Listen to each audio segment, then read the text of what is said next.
Salut à tous, j'espère que vous allez bien. On est parti pour une nouvelle vidéo sur les cryptos. On va parler bien évidemment du Bitcoin, de l'Ethereum. On ira faire un tour sur pas mal d'altes. Donc on vient de rentrer en longue sur le FTM avec l'analyse que je vous ai partagée ces derniers jours. On ira faire un tour sur le Kaspa, le APT, Arbitrum, Jupiter. Donc pas mal de nouveaux cryptos qui ont des setups pour moi super intéressantes dans lesquelles je vais pouvoir vous parler. De plus, je tenais aussi à vous dire que je viens de lancer une nouvelle private sale sur le groupe Crypto Pro. Donc n'hésitez pas, si jamais ça vous intéresse de pouvoir participer à ces private sales, sachez que je suis déçu quand un coin ne fait pas x10. Donc c'est très rare que quand on fait un investissement de 1000 $, on se retrouve avec 10 000 $ relativement facilement dans ces private sales. Donc c'est plutôt, on va dire, un super bon risk-reward. Il y a très peu de risques et toujours un gros reward. Donc moi j'adore ce genre de choses actuellement, surtout que plus on va attendre, plus on va avoir des coins libérés en bear market et moins ces private sales vont être intéressants avec le temps. Donc je pense que si on doit en profiter, c'est maintenant. Enfin bref, j'espère que cette vidéo vous plaira. Je rappelle qu'il y a tous les liens en description si jamais ça vous intéresse. On est parti. Crypto, million. Crypto, million. Crypto, million. Avant toute chose, je tenais à vous dire que le trading, c'est pas une course contre la montre, c'est pas non plus un run, un sprint, etc. C'est plus un marathon, ça doit prendre du temps. Donc ici, j'ai juste répondu à ce tweet.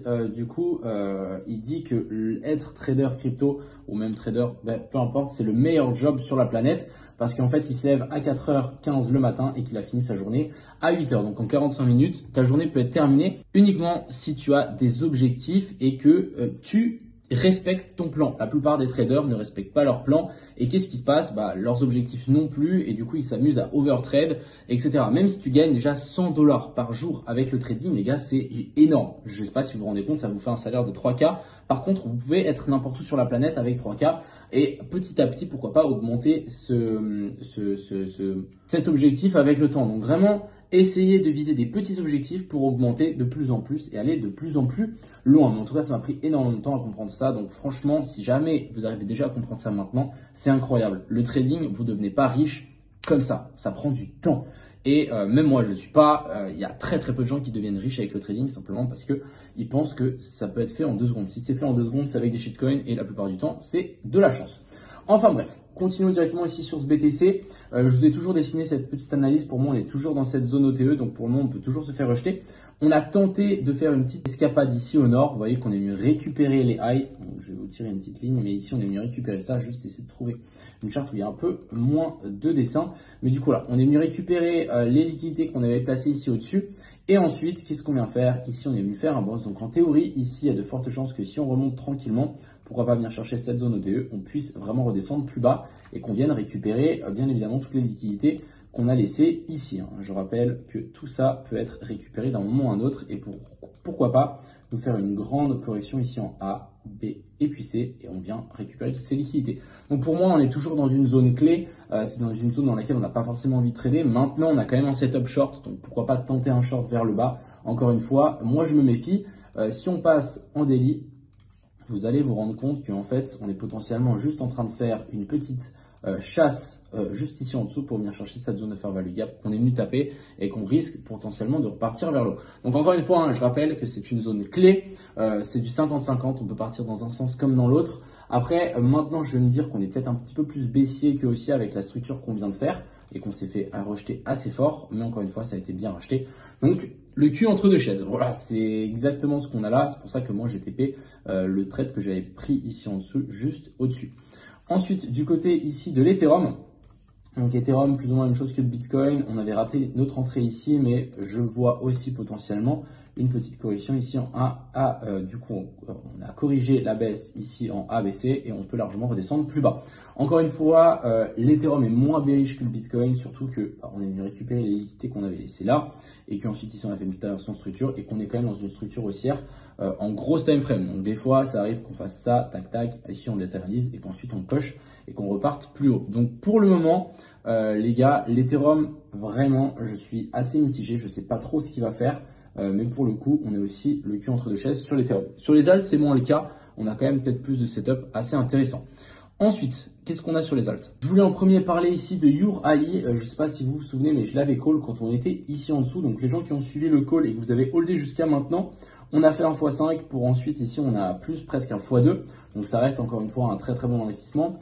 Maintenant, ce qui peut être assez intéressant, c'est de surveiller si ici on n'a pas une inversion de structure parce qu'on commence à redescendre sur des zones assez intéressantes, la zone des 0,786 qui est assez basse. Pourquoi pas même un retest de la mèche du listing vers la zone ici des 13 centimes et ensuite peut-être on pourra repartir. Donc vraiment, moi j'ai encore pas mal de mon buy et j'ai même vraiment beaucoup de mon buy. Moi j'en ai vendu un petit peu ici vers la zone des 50 centimes, mais le reste je hold beaucoup et j'espère que ici on va pouvoir voir un retournement vers le haut. Donc on va surveiller ça de près. Ensuite, on va parler du FTM. Donc le FTM, je ne sais pas si vous vous souvenez, mais je vous avais partagé cette petite analyse sur Twitter, comme quoi il y avait de fortes chances qu'on vienne récupérer le lot, donc les liquidités qu'on avait là, plus la zone de TE, plus la zone de Fair Value Gap. Et du coup, ça nous a donné ce petit trade qu'on a pris sur le groupe de Crypto Pro. On est rentré pile poil sur la zone de Fair Value Gap ici en 1 heure.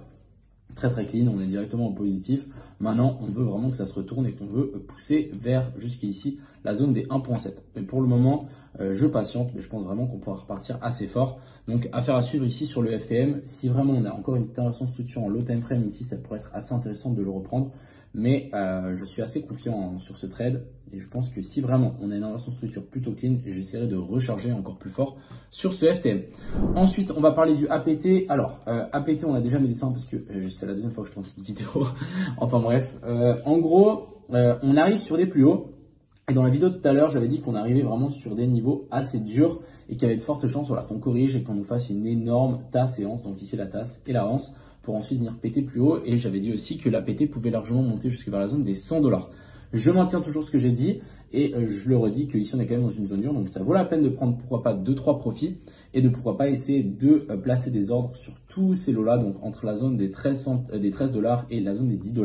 Et pourquoi pas même retester donc vraiment cette zone pivot ici exactement sur la zone des 10 $. Ça nous donnerait une excellente entrée pour ensuite pourquoi pas target la zone des 100 $. Je pense vraiment le APT il a de quoi faire et on peut aller très très haut. Ensuite ici on a le Arbitrum. Alors Arbitrum plus ou moins même scénario que ici le FTM. On a quelque chose d'assez intéressant. On a un super rallye haussier. Ensuite ici on a la latéralisation, création d'un range, correction ici en A, B et puis C. On vient chercher les lots, on vient liquider toutes les liquidités qu'on a laissées là. Et ensuite ici, en théorie, on pourrait largement push et venir récupérer ce sommet-là.